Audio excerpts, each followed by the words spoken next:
Yeah, my name is David Carrier, and I work for the National Association of Federal Credit Unions as the chief economist.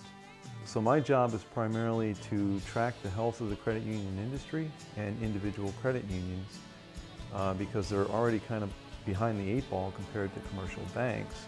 It's very important to make sure that they're financially healthy. So probably the most challenging aspect of the job is I have to think ahead 6 months, a year, 2 years ahead to either legislative trends, things that are going on in Congress, Capitol Hill, but also economic trends that could affect the survivability of the credit union industry.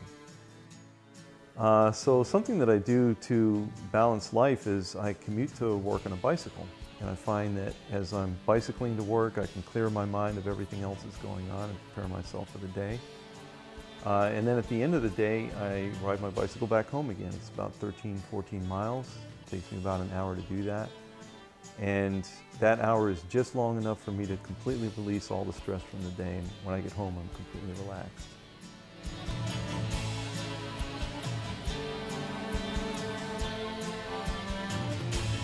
But another activity that I do that helps me unwind and kind of get back to a sense of normal is I do a lot of kayaking and mountain climbing, not mountain climbing, rock climbing on the weekends. So if you've ever seen kayaking videos or people climbing, it looks very much like an individual activity, like people are paddling on their own or climbing a cliff on their own. But actually it's a very team-oriented sport. You're relying on your buddies.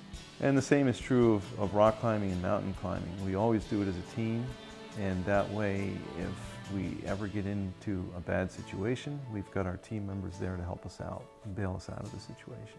So there's actually an interesting story of how this teamwork works. One time I was paddling down a rapid, and you know, I'm a very experienced paddler, so I don't usually get into trouble.